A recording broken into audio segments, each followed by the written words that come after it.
Hello everybody, welcome back again to Silicon Academy. Silicon Academy asida any competition exam thabada changadaba amadi board exam thabada changadaba concept mayam ama physics skill amadi mathematics skill amda sengna concept clear ina taksabani aduna masigi Silicon Academy akhoi Silicon Academy hariba YouTube channel amasu amadi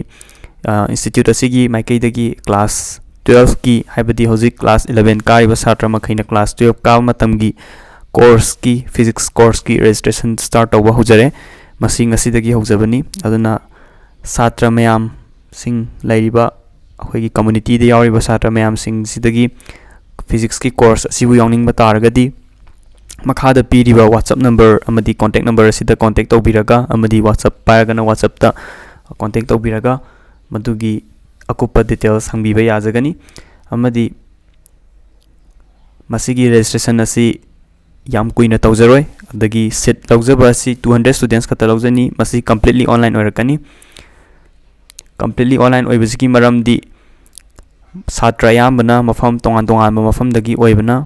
मफम अमतदा पुल्लगा ताकपा हाइबजि ओइथोकते अदुना online दा ngakta तौजगनी मसि छात्र 200 तगी ओइना टेगिन तौजरोय only 200 students खक्तनी अदुना अहानबा लाकपना अहानबा कानाबा फंगनी अदगी मसिगी कोर्स असि सेकंड बैच हारगसु लेजरोय मसिगी कोर्स ओनली अखोगी डिसेंबर बक चथगदबा कोर्स नि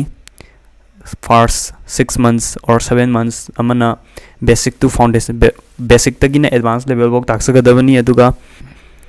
october tagina december bok 3 months amana council gi base tawraga taksagadabni masida any competition exam thaning ba haibadi NEET थानिंगबा जी थानिंगबा सात्र मयाम यावरंगनी न खंजै मदु सिंगिति यामना कानाबो ओइगनी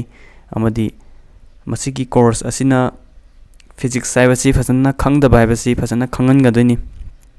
अमदी 11 गी बेसिक्स मसा मसा मखैजो दुम मसिदा खोइना यारी मकै फुगतनबा ngamnaba honna jagani aduna course asibu yawningba satra singna makhada piriba number asida contact tawbiraga akupa maron hangbiba yagani मसी हंदक्ति course असी फ्री दी नचद्रे पेड कोर्स ओइजै पेड तुगी प्राइस असिदी अखोइ सिदा एक्सपोज तबुदी नुवाइजद्रे अदुना यारगदी प्राइस नुं खंगजनिंगबा अमदी क्लास असी यौजनिंगबा छात्र ओइबिरगदी अमदी पेरेंट्स सिंगना अंगांग सिंगबु यहनिंगबा तारगदी मखादा पीरिबा WhatsApp अमदी कांटेक्ट नंबर असिदा मेसेज अमा थाबिरगा अदुम मदुगी अकुपा डिटेल्स हंगबा याजगनी अदुना छात्र चनीबु हेंजरगदी अखोइ मखा लौजरोय मसी वराउबी बतौबिगनु छात्र सिंग अमदी पेरेंट्स सिंग गार्जियन सिंगना छात्र चनीदा गेन लौजदे मरमदी कम्युनिकेशन प्रॉब्लम लेरकनी क्लास द इंटरेक्शन जो वालकनी अदुना चनीदगी हेंजदबनी मसी हाइजरगा लोसिनजरगे थैंक यू ऑल